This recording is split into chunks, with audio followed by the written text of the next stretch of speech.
Bonjour, ceci est la première leçon du cours Guerre et paix au Moyen-Orient.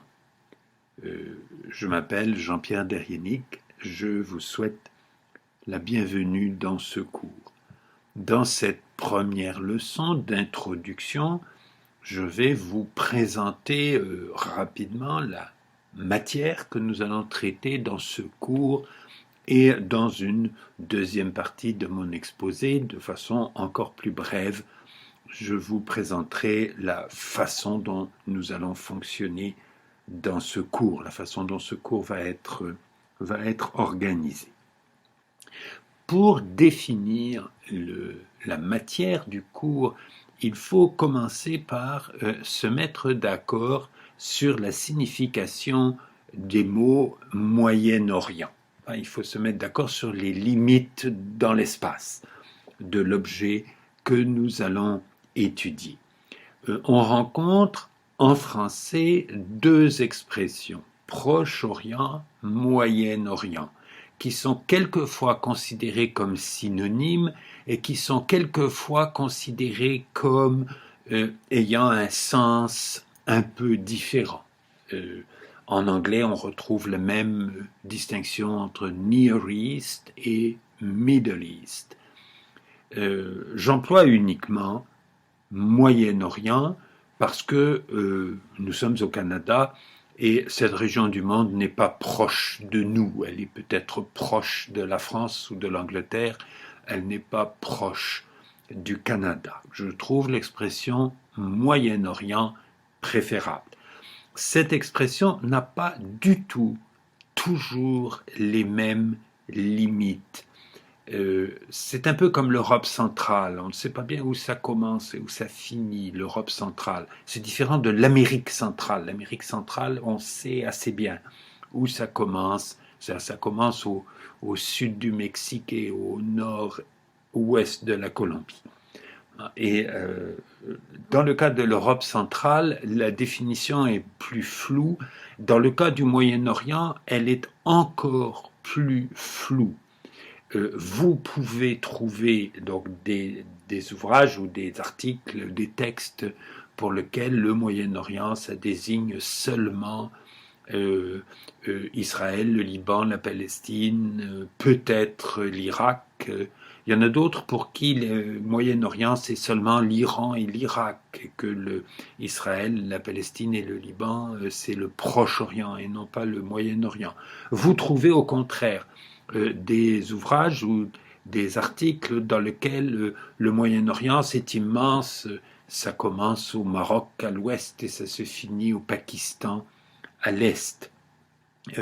Il faut donc que nous nous mettions d'accord de façon conventionnelle entre nous. Pour moi, dans ce cours, l'expression Moyen-Orient désigne une région du monde qui inclut la Turquie, l'Iran, l'Égypte, les trois pays les plus peuplés de cette région et tout ce qu'il y a entre eux. Je vous montre une carte du Moyen-Orient d'aujourd'hui. Je l'ai prise à Google Maps. Les noms des pays sont en anglais. Je l'ai gardée quand même parce que cette carte, qui est la vue par satellite, pas de cette région du monde, elle montre bien la répartition inégale de la population dans cette région. Les zones les plus foncées sur la carte sont celles où il y a de l'eau et de la végétation, donc des habitants. Vous voyez par exemple qu'en Égypte, qui est un pays assez grand, c'est 1 million de kilomètres carrés, en fait la population de l'Égypte est complètement concentrée dans la vallée du Nil et le delta du Nil. Vous le voyez très très bien sur cette carte. La population est moins concentrée en Turquie, au nord, où là il pleut davantage. Ensuite, vous avez des populations le long de la côte méditerranéenne, ce qui est l'ouest de la Syrie, le Liban, Israël et la Palestine. Vous avez des populations moins denses en Irak, dans la vallée des deux grands fleuves, le Tigre et l'Euphrate, et en en Iran, où la population est moins concentrée qu'en Égypte. L'Iran et l'Égypte ont à peu près le même chiffre de population. Cette population, elle est beaucoup moins concentrée en Iran qu'en Égypte, bien qu'en Iran aussi, il y a des déserts. Et puis, il y a cette grande zone jaune clair, hein, où il ne pleut jamais et où il y a peu d'habitants, qui comprend tout le territoire intérieur de l'Arabie saoudite et même une bonne partie du territoire de la Jordanie, de la Syrie et de l'Irak, dont la population ne se situe que sur une partie du territoire de ces pays. Bon, je vous montre maintenant une autre carte qui est Google Maps aussi, qui est moins belle que la précédente, mais qui est en français et qui permet de voir un peu mieux les frontières des États. Alors, cette région, telle que je la définis arbitrairement, ça m'intéresse pour parler des guerres, de parler des guerres qui ont eu lieu dans cette région-là, telle que je viens de la décrire. Aujourd'hui, cette région a 330 millions d'habitants, c'est-à-dire un peu plus de 4%, un peu moins de 5% de toute l'humanité. C'est à peu près le chiffre de population des États-Unis sur un territoire qui est moins étendu que celui des États-Unis. En superficie, ça représente à peu près la moitié de la superficie du Canada. Pour des pays immenses comme le nôtre, c'est pas très grand, le Moyen-Orient, tel que je viens de le définir. Dans ces pays, dans cette région du monde, il y a 3 pays qui sont plus peuplés que les autres. Les 3 grands, n'est-ce pas, l'Égypte, qui est en Afrique, qui a 84 millions d'habitants, l'Iran, qui en a 77 ou 80 millions, la Turquie, qui en a plus que 75 millions, près de 80 millions là aussi. Et puis, il y a les pays qui sont entre eux, c'est-à-dire 3 pays qui ont une population moyenne, l'Arabie saoudite, qui est le plus étendu des pays de la région, mais c'est aussi celui où il y a le plus de déserts.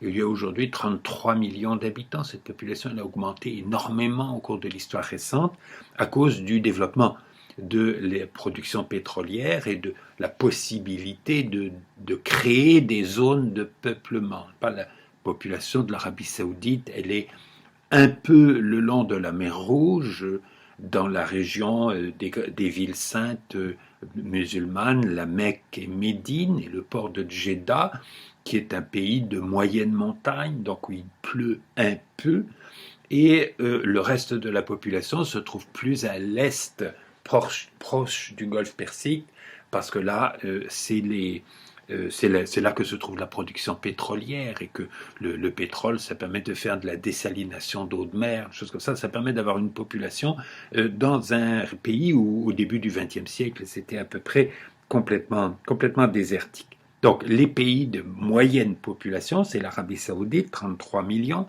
l'Irak, 31 millions, et la Syrie, peut-être 21 millions. Je pense que c'était le chiffre en 2011, avant le début de la guerre en Syrie. Cette guerre a fait fuir a déplacé des millions de personnes en Syrie et en a fait fuir quelques millions dans les pays voisins, principalement au Liban et en Turquie. Et puis ensuite, il y a des pays moins peuplés, Israël, qui a environ 8 millions et demi d'habitants, dont 2 millions de citoyens non juifs, pas de citoyens palestiniens, la Jordanie, qui a un peu plus de 6 millions d'habitants, le Liban, qui a 4 millions d'habitants, sans compter les réfugiés syriens, qui augmentent beaucoup la population du Liban aujourd'hui, et les territoires palestiniens occupés par Israël, mais non encore annexés, en Cisjordanie et à Gaza, qui ont environ 5 millions d'habitants. Alors ça vous donne une idée, retenez ça, faites une capture d'écran de de cette carte et retenez les chiffres de population de cette région du monde aujourd'hui. Au début de la période que nous allons étudier, commence au début du XXe siècle, la population de cette région du monde était 6 ou 7 fois moins nombreuse qu'aujourd'hui. Et la géographie politique était moins compliquée. Il y avait 3 États dans cette région.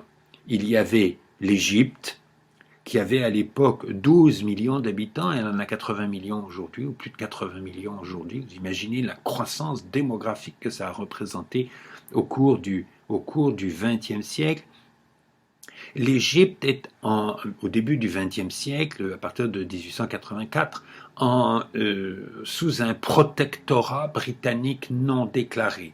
L'Égypte n'a jamais fait partie de l'Empire britannique. Elle était toujours contrôlée à partir du ministère des Affaires étrangères et non pas du ministère des colonies. Mais il y avait un ambassadeur au Caire qui dictait énormément de décisions au gouvernement égyptien. Il y avait un gouvernement égyptien quasiment indépendant avant que les Britanniques établissent leur protectorat non déclaré sur ce pays. Le protectorat il sera déclaré en 1914. J'aurai l'occasion d'y revenir. Au début du XXe siècle, l'Égypte est un protectorat non déclaré de la Grande-Bretagne. Il y a la Perse à l'est, c'est ce qu'on appelle l'Iran aujourd'hui, qui a à peu près exactement les mêmes frontières que l'Iran d'aujourd'hui, qui a environ 10 millions d'habitants. C'est un État indépendant, ça n'est dans l'empire colonial de personne, c'est dans une situation de dépendance très très grande envers 2 puissances impérialistes, la Russie, qui est la voisine de l'Iran au nord, de la Perse, pour employer le langage de l'époque, et la Grande-Bretagne au sud, qui a déjà des positions dans le Golfe Persique, qui a des positions en Inde, qui a une grande influence sur une partie du territoire de l'Iran, donc de la Perse, donc qui est théoriquement indépendante, mais très peu. Et puis il y a l'Empire ottoman au milieu, qui est beaucoup plus indépendant que les 2 autres et qui comprend tout le reste de la région que nous allons étudier. C'est-à-dire ça va d'Istanbul, qui est à l'époque la capitale, pas de l'Empire ottoman. Aujourd'hui, la capitale de la Turquie, c'est Ankara. Et l'Empire ottoman, il a un petit territoire en Europe en 1914. Au début du XXe siècle, ce territoire était plus étendu, j'en reparlerai un tout petit peu. Et tout ce qui est Irak, Syrie, Palestine, Jordanie, tout ça fait partie de l'Empire ottoman, y compris une bonne partie du territoire de l'Arabie saoudite d'aujourd'hui. On ne sait pas bien où est la limite précise dans le sud, dans le désert. C'est impossible de déterminer des frontières précises. L'Empire ottoman, théoriquement, va jusqu'au Yémen, qui n'est pas sur ma carte, n'est-ce pas, qui est au sud de l'Arabie saoudite, au bord de la mer Rouge. Vous savez tous où se trouve le Yémen. Si vous ne le savez pas, allez voir. Il n'est pas sur ma carte. C'est plus au sud que les limites que j'ai choisies pour ma carte. Le Yémen fait partie de l'Empire ottoman au début du XXe siècle, théoriquement. En pratique, quasiment pas. Le Yémen est un pays de montagnes et de tribus, et l'administration ottomane ne contrôle à peu près rien à cet endroit-là. Alors que sur le territoire de ce qui est la Syrie, l'Irak, la Palestine de l'époque, Israël, la Jordanie d'aujourd'hui, sur ce territoire-là, il y a une administration ottomane, comme il y a une administration ottomane, bien sûr, sur le territoire de ce qui est la Turquie aujourd'hui, et qui est le centre de cet empire. Voilà, donc il faut que vous sachiez dans quel espace nous sommes, ce que ça représentait au début du XXe siècle. Le Moyen-Orient était 6 ou 7 fois moins peuplé qu'aujourd'hui. 12 millions d'habitants sans doute en Égypte, 10 millions en Perse ou Iran, et 25 millions dans l'Empire ottoman. Les limites dans le temps, maintenant, de notre sujet. Alors, notre sujet, ce sont les guerres dans cette région du monde à l'époque contemporaine. La guerre est un phénomène extrêmement ancien dans cette région. Il est probable même que c'est dans cette région du monde que ça a été inventé. Dans cette région du monde a inventé des choses très très importantes. Enfin, les habitants de cette région du monde ont inventé des choses très très importantes dans l'histoire de l'humanité. C'est là qu'a commencé l'agriculture, c'est là qu'a commencé l'écriture, c'est là qu'ont été inventées les religions monothéistes, les religions avec un seul Dieu, et c'est là qu'a été inventé l'alphabet, la méthode d'écriture la plus répandue dans le monde d'aujourd'hui. C'est aussi très probablement dans cette région du monde qu'on a inventé la guerre proprement dite, c'est-à-dire la violence organisée entre des entités politiques. La violence, bien sûr, a existé tout le temps, dans toute l'humanité et partout, avec des degrés variables. La violence organisée, que l'on peut appeler la guerre, c'est probablement dans cette région du monde que ça a commencé. On ne va pas parler des guerres de l'Antiquité, même si c'est un sujet intéressant, ni même des guerres du début de l'époque moderne. Au début de l'époque moderne, le continent, ou la région du monde la plus belliqueuse, c'est l'Europe. C'est l'Europe qui a été le centre des guerres pendant longtemps dans le monde. C'est là qu'avaient lieu les guerres les plus importantes. Et le Moyen-Orient, par comparaison, était plus pacifique à cause de la présence de l'Empire ottoman. L'Empire ottoman, que je vous décrivais tout à l'heure, il existait déjà au XVIIe siècle, il était d'ailleurs beaucoup plus étendu, il comprenait l'Égypte à ce moment-là, il allait jusqu'en Afrique du Nord, et il était aussi beaucoup plus étendu en Europe, il allait jusqu'à la Hongrie en Europe. La Hongrie à la Grèce, toute l'Europe du sud-est était gouvernée par l'Empire ottoman, et les guerres de l'Empire ottoman, elles avaient lieu en Europe, face aux Autrichiens d'un côté, face aux Russes de l'autre.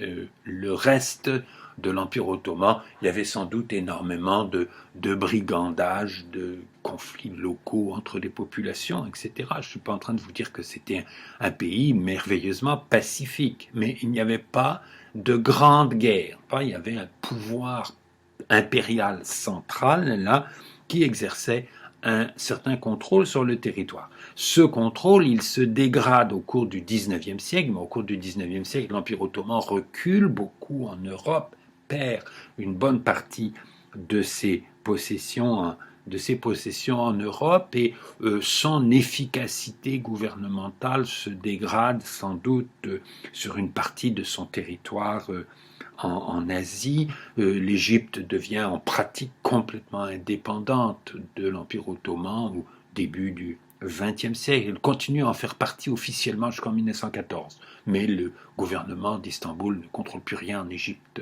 depuis longtemps.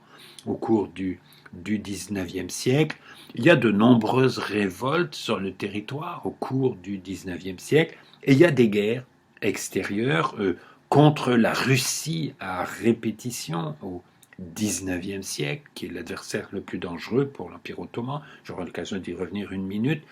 En 1911-1912, il y a une guerre entre l'Italie et l'Empire ottoman.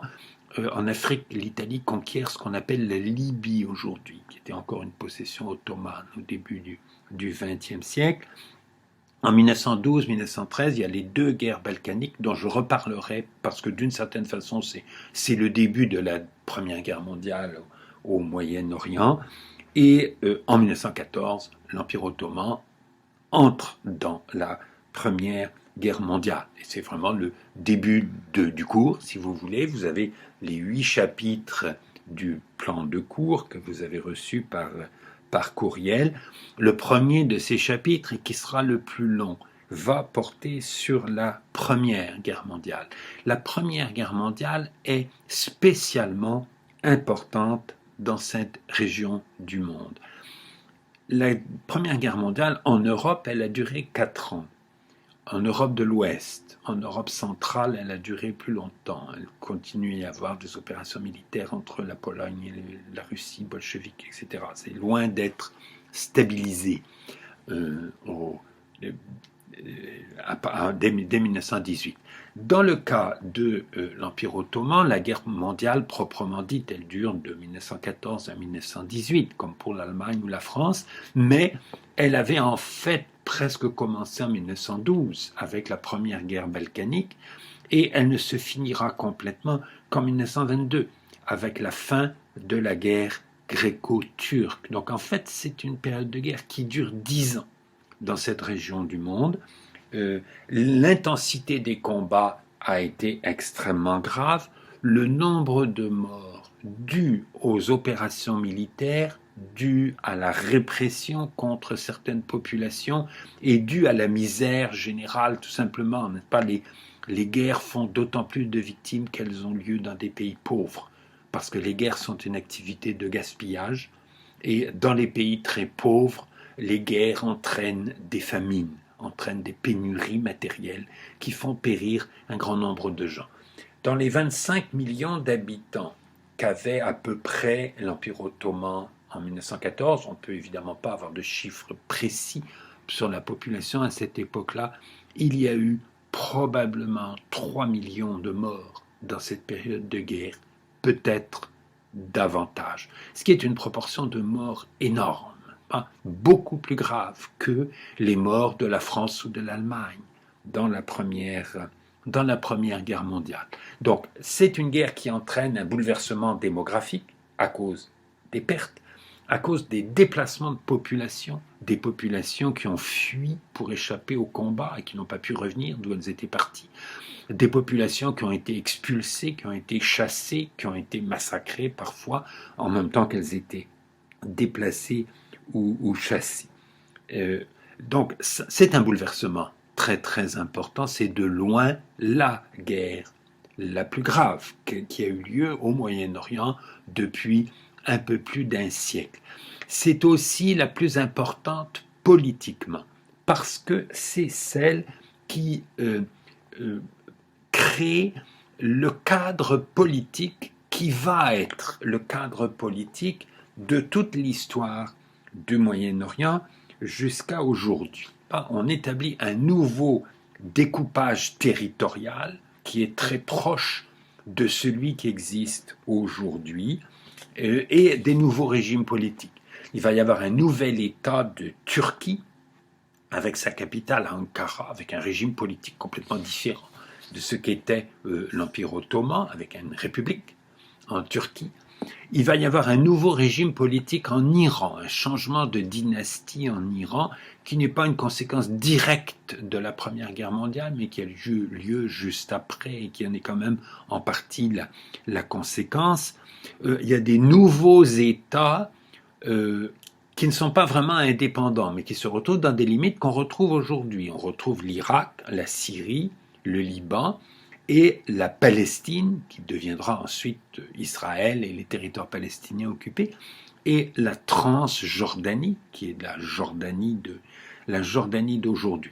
Ces États, ils sont sous ce qu'on appelle des mandats, je reviendrai sur ces notions, de la France en Syrie et au Liban, et de la Grande-Bretagne en Irak, en Transjordanie et en Palestine. Donc le découpage politique de ce que sont les États indépendants. Ensuite, à partir de la Deuxième Guerre mondiale, ces États vont être indépendants et les limites, le découpage géographique a été fait à la fin de la Première Guerre mondiale. Il est la conséquence de la Première Guerre mondiale, de la défaite de l'Empire ottoman dans cette guerre et du démembrement de l'Empire ottoman. La Première Guerre mondiale, c'est aussi le moment où a lieu l'internationalisation d'un conflit judéo-arabe en Palestine, qui, avant la Première Guerre mondiale, est un tout petit conflit de rien du tout, dont presque personne n'a entendu parler, sauf quelques milliers d'immigrants juifs sionistes en Palestine, sauf les habitants de la Palestine, qui sont moins d'1 million de personnes avant 1914. C'est très périphérique, même dans l'Empire ottoman, c'est pas très important. C'est une province de l'Empire ottoman, c'est pas, enfin une région de l'Empire ottoman. C'est pas une province au sens administratif. Il n'y a pas d'unité administrative de ce territoire. Et il y a un certain nombre de juifs en Europe qui ont entendu parler du sionisme, mais le nombre de gens qui savent qu'il y a un conflit là, qui a déjà commencé entre des habitants arabes de la Palestine et des immigrants juifs, c'est quelque chose de complètement périphérique et de complètement mineur. Entre 1917 et 1920, ça devient un conflit qui a un certain retentissement international, dont les grandes puissances, la première c'est la Grande-Bretagne, commencent à s'occuper. Nous savons qu'aujourd'hui, le conflit israélo-palestinien, il est toujours là. Il est devenu, il concerne aujourd'hui des millions de personnes et non pas quelques dizaines de milliers, comme avant 1914, qu'il est devenu un des conflits importants du monde d'aujourd'hui. Et l'internationalisation de ce conflit, le développement de ce conflit, c'est aussi une conséquence de la Première Guerre mondiale. En Égypte, la Première Guerre mondiale déclenche le premier mouvement réel de lutte pour l'indépendance de l'Égypte face à la Grande-Bretagne. Donc, la Première Guerre mondiale, elle est fondatrice dans les données politiques de cette région. La Deuxième Guerre mondiale, elle a aussi des opérations militaires dans la région, un tout petit peu, et elle a des conséquences dans la région, mais des conséquences beaucoup moins importantes que la première. Et ça, c'est une des choses, bon, j'y reviendrai, mais je peux y insister déjà maintenant. Le fait que, en Europe, la Première Guerre mondiale est très grave, mais la Deuxième Guerre mondiale est encore plus grave et entraîne un volume de souffrance humaine et de bouleversement des sociétés encore plus grave que la Première Guerre mondiale. La Deuxième Guerre mondiale est très grave en Extrême-Orient, avec la guerre entre le Japon et la Chine et la défaite du Japon avec l'intervention des États-Unis, enfin l'attaque des Japonais contre les Américains qui entraîne l'intervention des États-Unis dans une guerre qui était déjà commencée entre la Chine et le Japon. La Deuxième Guerre mondiale est beaucoup plus grave en Extrême-Orient que la Première Guerre mondiale. Il y a un tout petit peu d'opérations de Première Guerre mondiale au Moyen-Orient, mais c'est vraiment très peu de choses.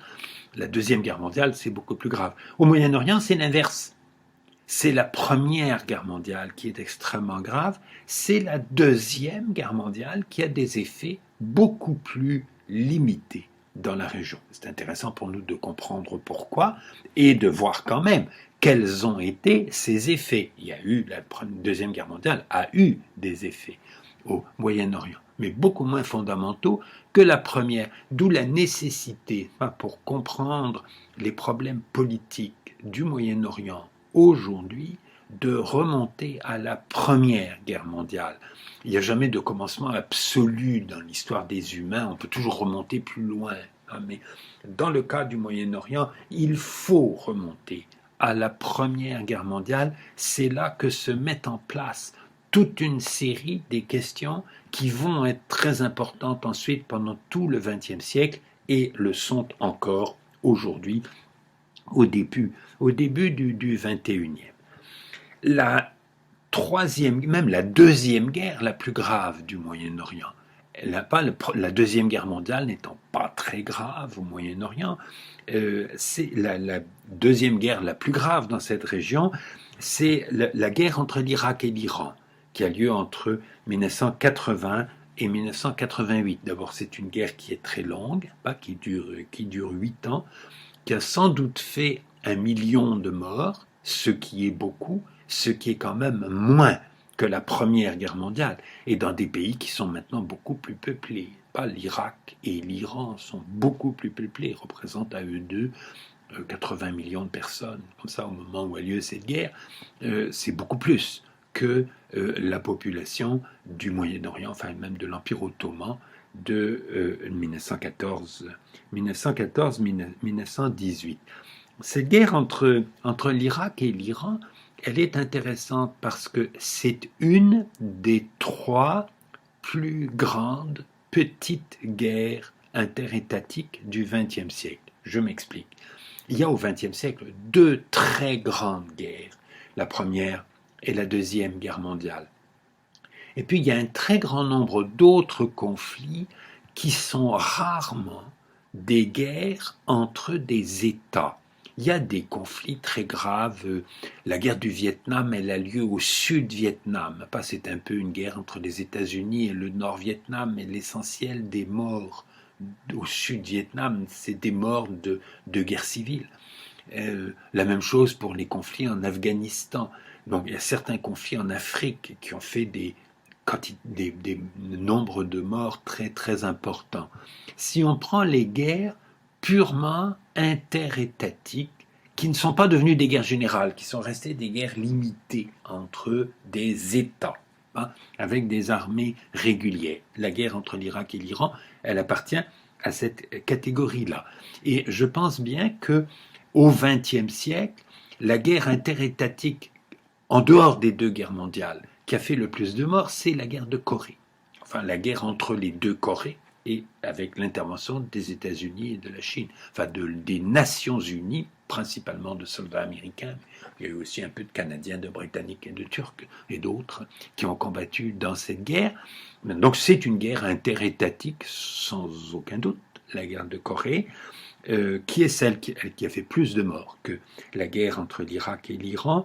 L'autre guerre interétatique qui a fait un grand nombre de victimes, c'est la guerre russo-japonaise de 1904-1905, qui, je pense, a fait moins de morts que la guerre entre l'Irak et l'Iran, mais peut-être pas. La guerre entre l'Irak et l'Iran est une des 3 petites guerres, une des 3 guerres limitées, mieux l'appeler limitée que petite, parce que finalement, pour les Irakiens et les Iraniens, c'est une grande guerre. Cette guerre, elle se termine par un match nul. Personne ne l'a gagnée. Elle a coûté beaucoup aux populations des 2 pays.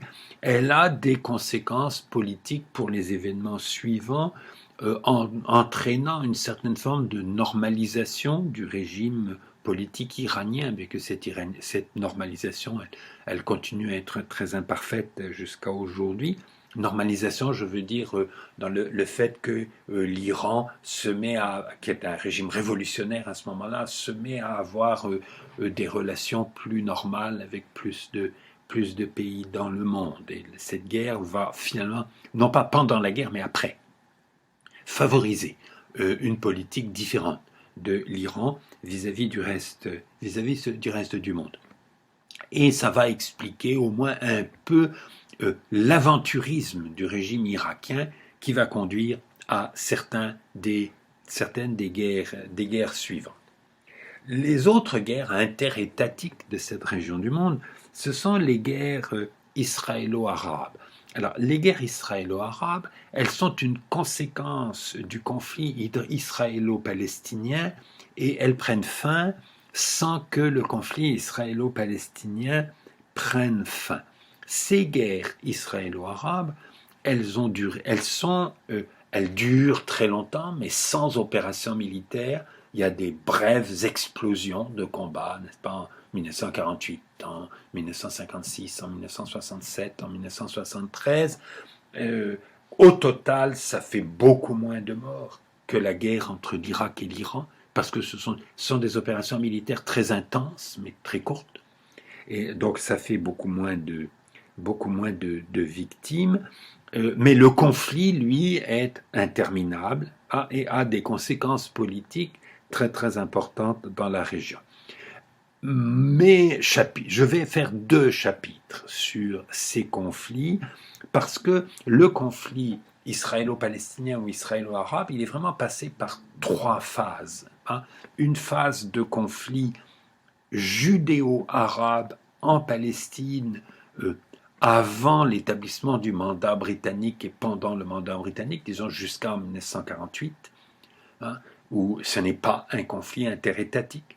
Ça devient un conflit interétatique en 1948 et ça le reste sûrement jusqu'en 1973 ou même jusqu'en 1979, le traité de paix entre Israël et l'Égypte, mais après 1979, le conflit judéo-arabe en Palestine, ou qui est devenu israélo-palestinien, continue.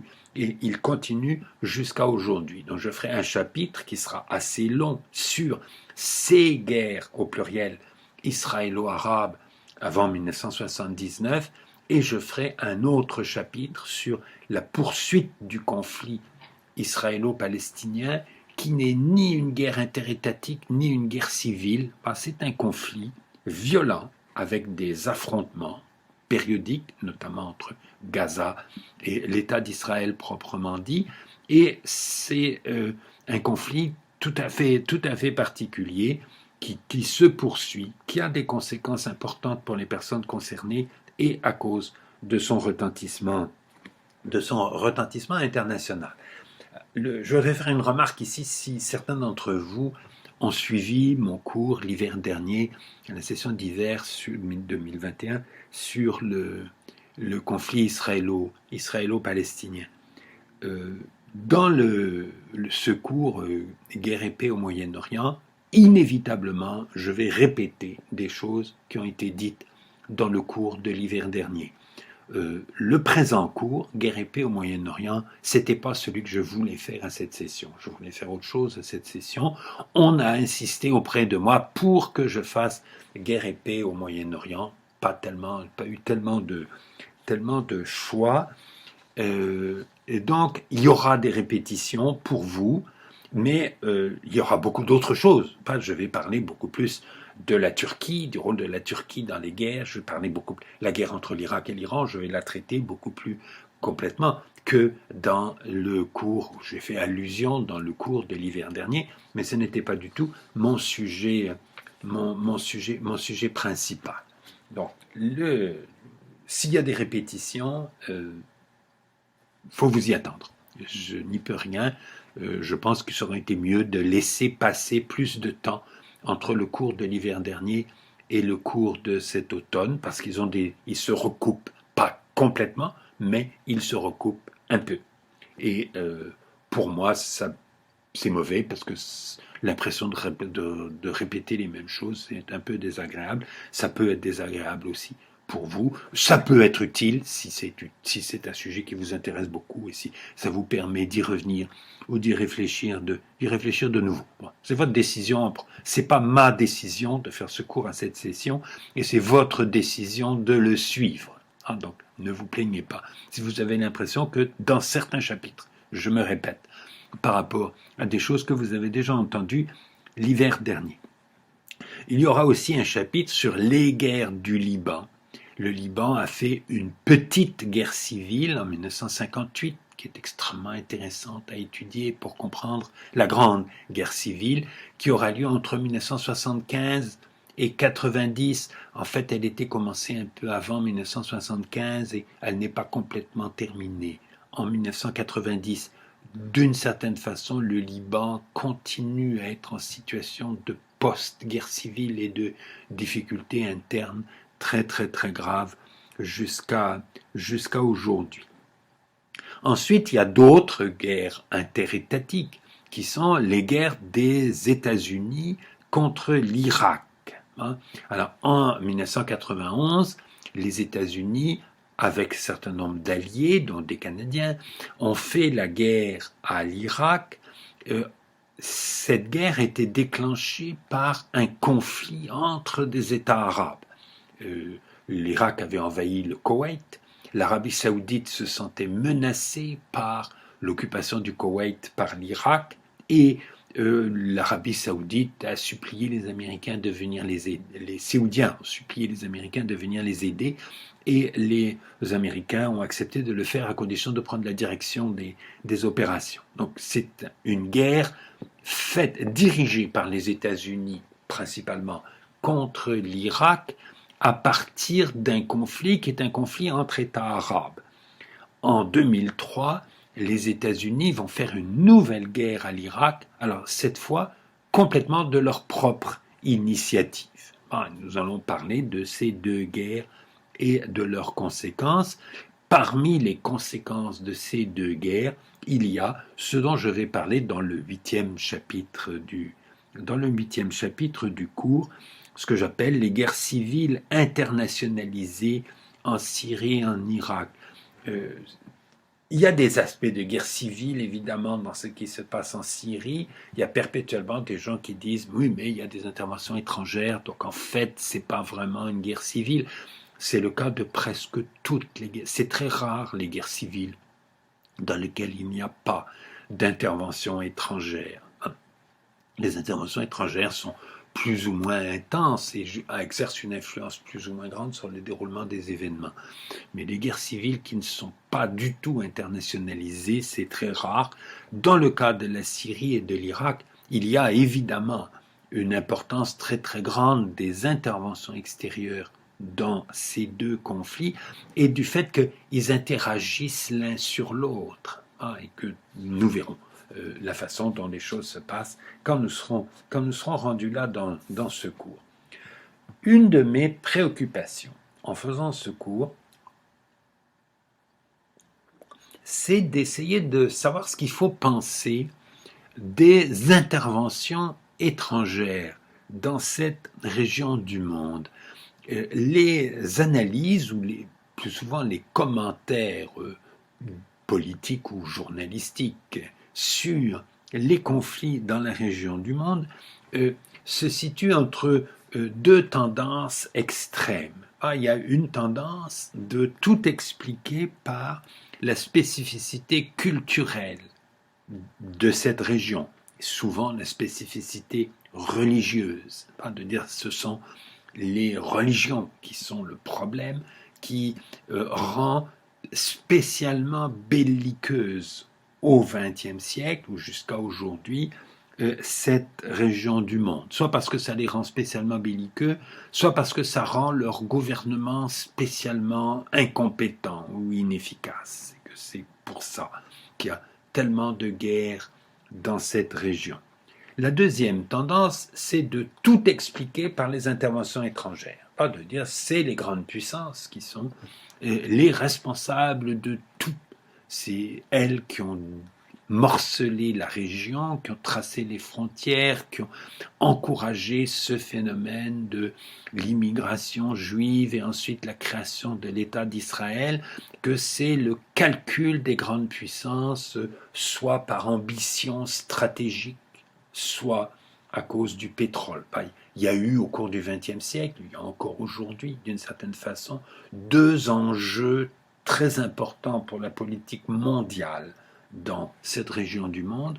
Le fait que c'est dans la région du Golfe Persique qu'il y a les ressources pétrolières les plus importantes sur la planète et la production pétrolière la plus importante aujourd'hui, et le canal de Suez.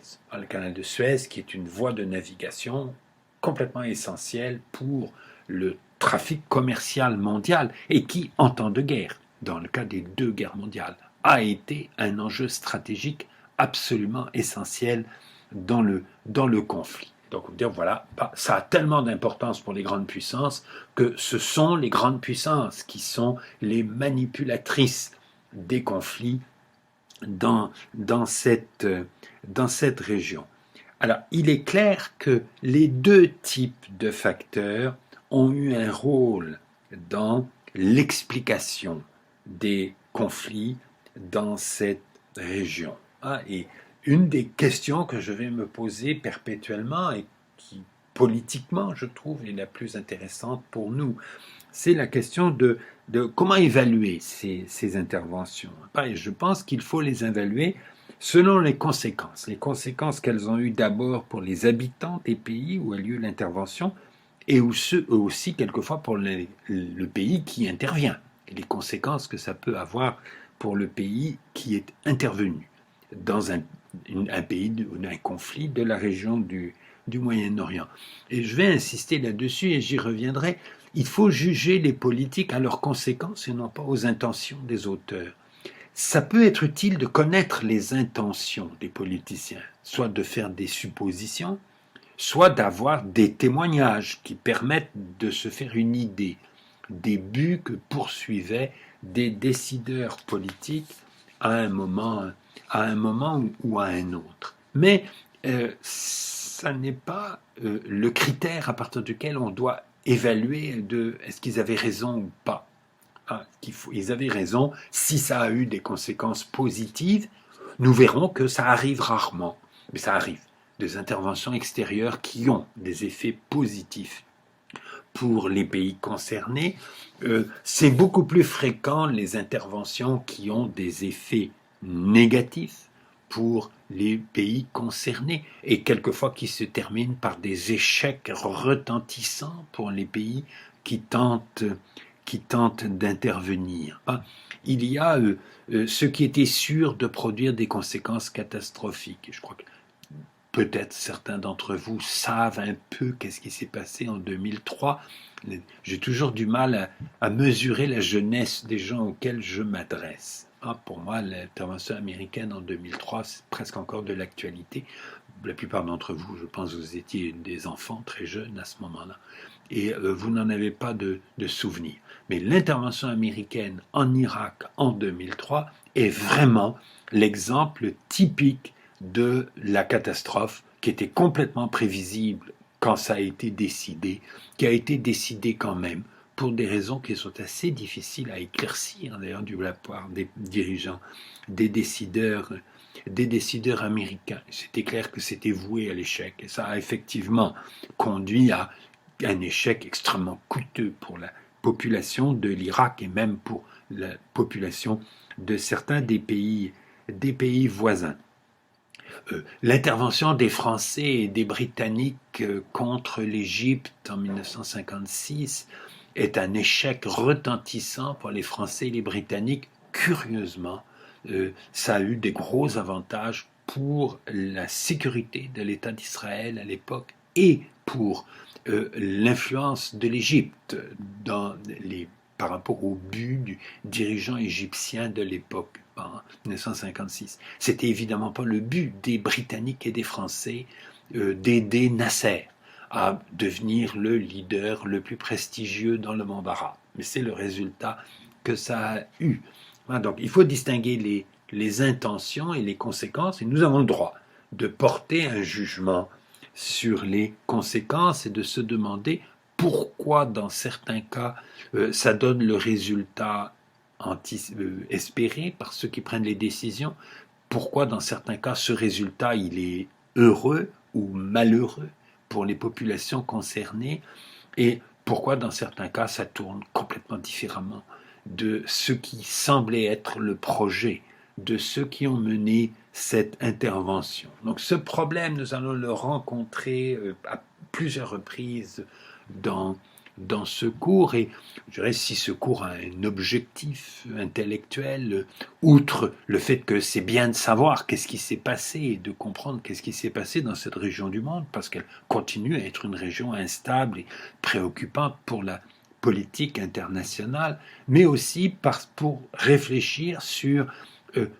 quelles erreurs on peut faire et quelles erreurs on peut éviter quand on fait une politique étrangère. Le Canada n'est pas une grande puissance au sens où l'était la Grande-Bretagne et la France au début du XXe siècle, au sens où le sont les États-Unis aujourd'hui, mais le Canada peut s'associer ou non à des interventions dans cette région du monde. Le Canada s'est associé à la guerre contre l'Irak en 1991. Il a refusé de s'associer à la guerre contre l'Irak en 2003. Je crois qu'on a très bien fait en 2003. C'est absolument évident.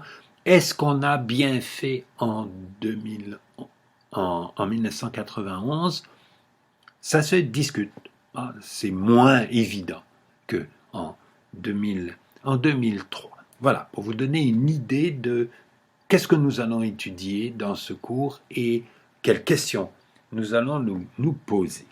Alors, l'organisation du travail, vous avez eu le plan de cours qui a été envoyé par courriel collectif. Lisez-le attentivement. Tout ce qui est dans le plan de cours est utile pour vous à retenir. Imprimez-le, gardez-le pour l'avoir sous la main. Les chapitres seront traités dans l'ordre où ils sont annoncés. certes, je vais faire 26 ou 28 leçons dans ce cours de 1 heure, un peu plus d'1 heure, jamais plus d'1 heure et demie, jamais 1 heure et demie, je l'espère. C'est épuisant pour moi de parler pendant 1 heure et demie. Les chapitres prendront parfois 2 leçons, parfois 5 ou 6.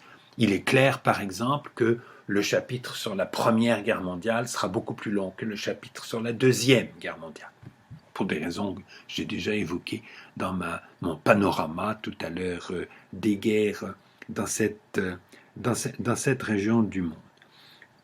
Donc, quand le cours a lieu en classe, c'est 2 fois 1 heure et demie par semaine. Donc, vous aurez 2 leçons enregistrées par semaine qui seront mises en ligne au début de la semaine, sans doute le lundi et le mardi. Si j'ai du retard, ne paniquez pas. Je peux avoir des problèmes avec l'informatique. Enregistrer le cours, le mettre sur le portail, puis toute une série d'étapes intermédiaires pour arriver jusqu'au portail du cours, c'est pas facile du tout. Les cours seront mis au début de la semaine dans la section feuille de route du portail du cours. Donc voilà.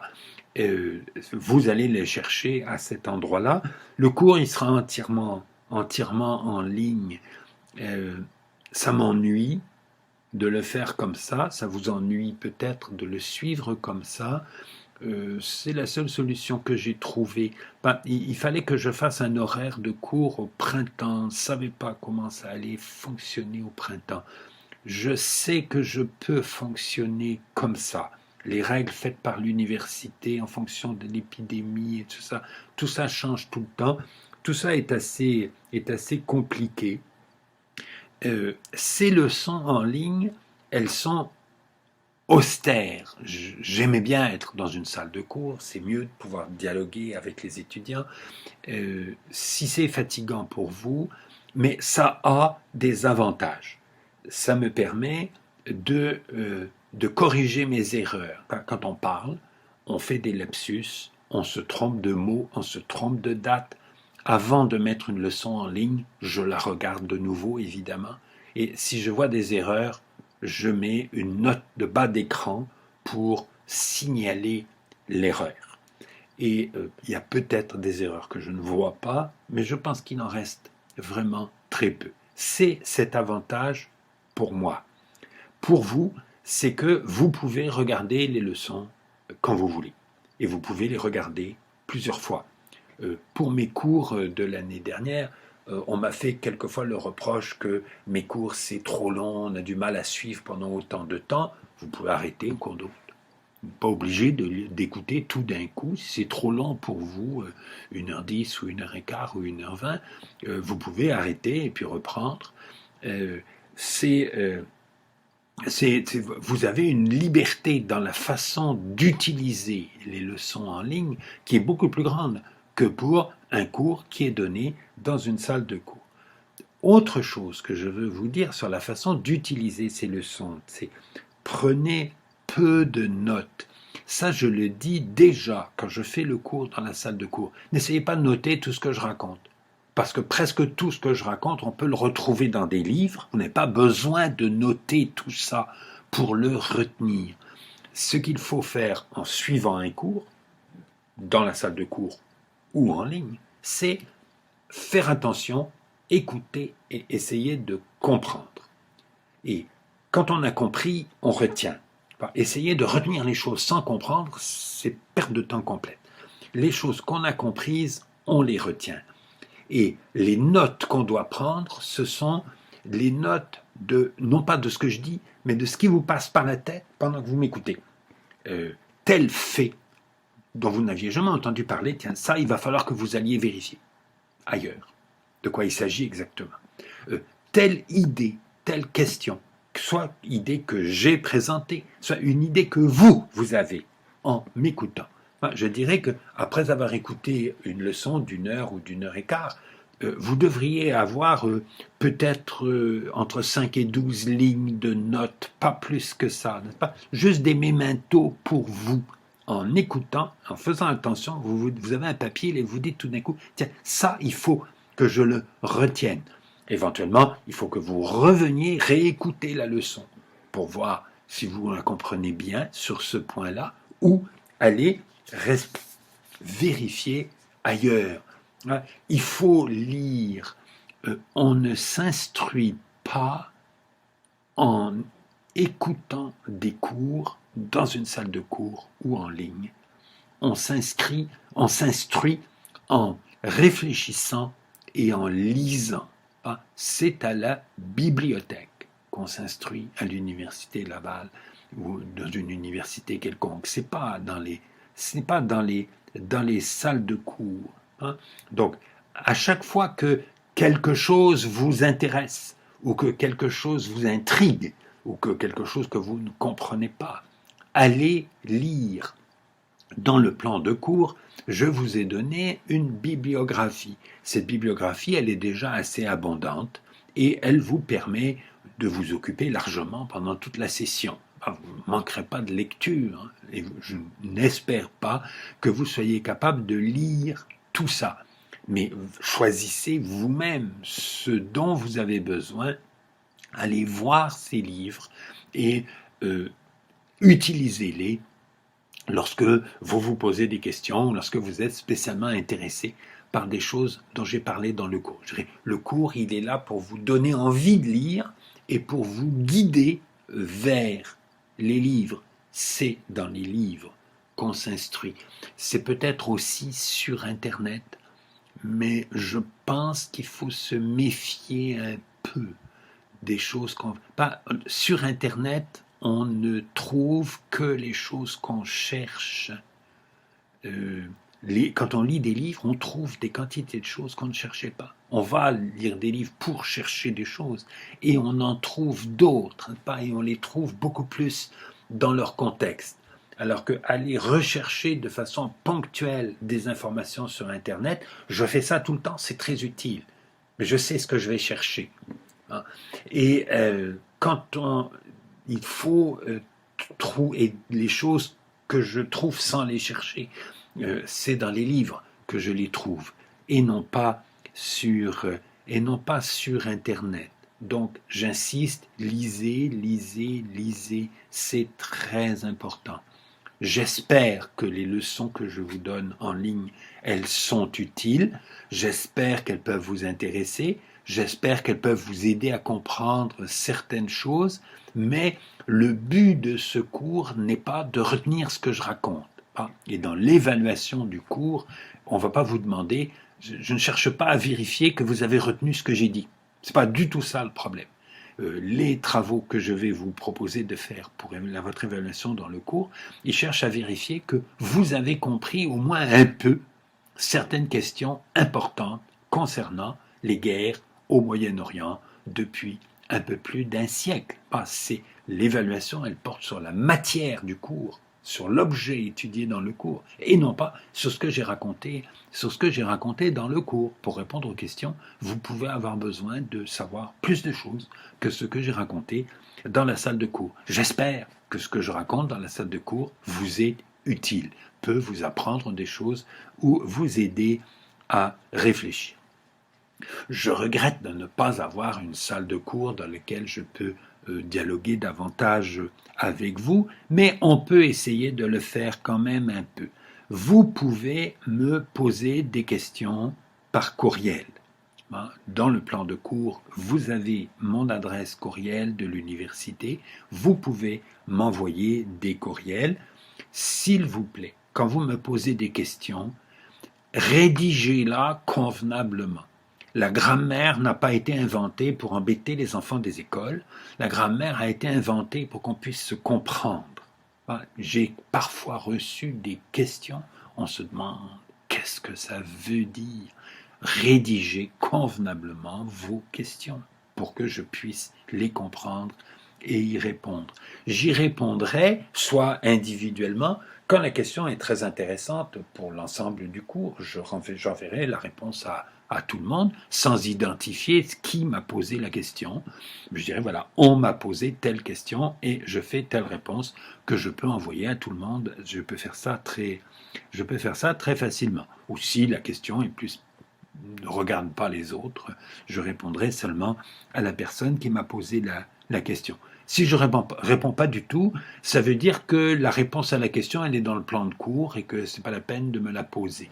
Notamment, pour les travaux, il y a des limites maximum de taille. On me demande tout le temps, est-ce qu'il y a un minimum? Non, il n'y a pas de minimum, mais il faut répondre à la question. Vous ne pouvez pas répondre à la question en 3 lignes. Donc, il faut que vous répondiez à la question. Mais il faut qu'il y ait un maximum, parce que comme je pose des grandes questions, on peut toujours écrire 600 pages si on veut pour répondre à ma question. Donc, c'est nécessaire que je mette un maximum. Hein, mais il n'y a évidemment pas de minimum. Posez pas des questions comme ça. Posez pas des questions inutiles. Si vous posez des questions inutiles, je ne répondrai pas. Mais si vous posez des questions intéressantes, je vous répondrai, c'est promis. Vous pouvez aussi demander à me rencontrer dans mon bureau. Mon bureau, c'est le de Coninck 4441. Pour me rencontrer, il va falloir me demander un rendez-vous. On se fixera un rendez-vous et dans la mesure de mes disponibilités, j'y serai. Si vous êtes très très nombreux à me demander plein de rendez-vous à des heures différentes, je verrai ce que je fais pour fixer une permanence à un moment où je peux vous recevoir. Vous avez des travaux à faire. Bon, vous avez un examen à faire le 14 décembre. L'examen il sera fait en ligne, mais notez le jour et l'heure. Vous devez être disponible à ce moment-là pour faire l'examen. Vous recevrez les questions le 14 décembre à 11 heures et vous devrez envoyer vos réponses par courriel, en document PDF attaché à un courriel, au plus tard à 15 heures le même jour. Mais vous pouvez aussi faire des travaux qui sont facultatifs mais fortement recommandés sur au moins 3 sujets que je vous enverrai la semaine prochaine. Pas au courant de la semaine prochaine, j'espère au début de la semaine, je vous enverrai par courriel collectif les questions. Pour répondre à ces questions, vous aurez un maximum de pages de 10 pages et pas de minimum, mais vous ne pouvez pas faire quelque chose de trop minuscule et répondre à la question de façon valable, évidemment. La limite pour la remise des travaux, ce sera le 9 novembre. La correction pourra être faite par entrevue si vous remettez votre travail avant le 21 octobre. J'aime beaucoup faire ça, des entrevues aux étudiants pour corriger les travaux. J'espère pouvoir en faire plusieurs, quelques-unes, même beaucoup, si vous êtes beaucoup, à vouloir le faire.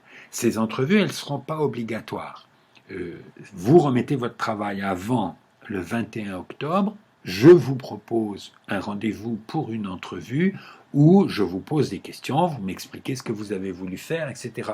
C'est très très bien pour corriger les travaux. Ça aide le prof à comprendre et ça aide l'étudiant à s'expliquer. C'est très utile pour vous et c'est très utile pour moi parce que un des inconvénients du cours fait complètement en ligne comme ça, c'est que c'est encore plus difficile de savoir à qui on s'adresse. Alors là, je le découvre un peu, comme je le découvrirai un peu si vous me posez des questions par courriel. Là, j'aurai un peu plus une idée de à qui je suis en train de parler. Et vous pouvez faire plusieurs travaux écrits, comme vous aurez plusieurs questions, vous pouvez en prendre plusieurs.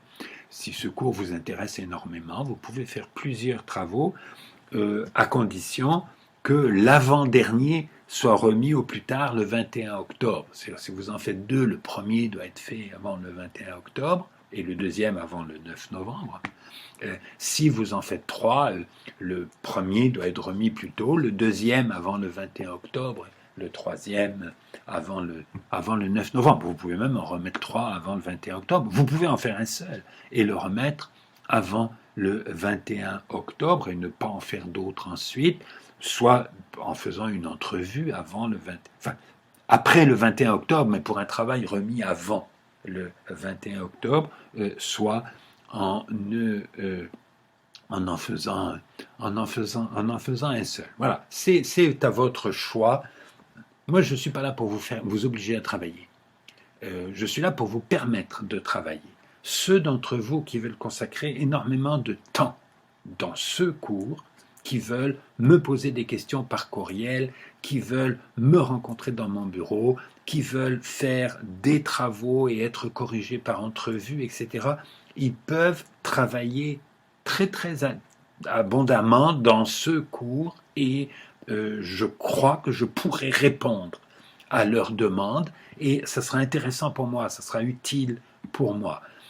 Si ce cours est moins important pour vous, vous avez d'autres cours qui sont beaucoup plus importants et que vous voulez juste faire l'examen pour avoir une note, vous devrez faire l'examen. Pour faire l'examen, il faudra que vous ayez réfléchi un peu, que vous ayez suivi le cours, que vous ayez fait des lectures. Sans ça, vous aurez du mal à répondre aux questions que je vous poserai à l'examen, qui ne seront pas des questions de connaissances factuelles, mais qui sont des questions de réflexion. Voilà. Je suis heureux de vous accueillir, j'ai été heureux de vous accueillir dans ce cours et je vous donne rendez-vous pour la prochaine leçon qui va commencer le chapitre 1 du cours, donc portant sur la Première Guerre mondiale, sur la situation politique du Moyen-Orient à la veille de la Première Guerre mondiale. Je vous remercie de votre attention.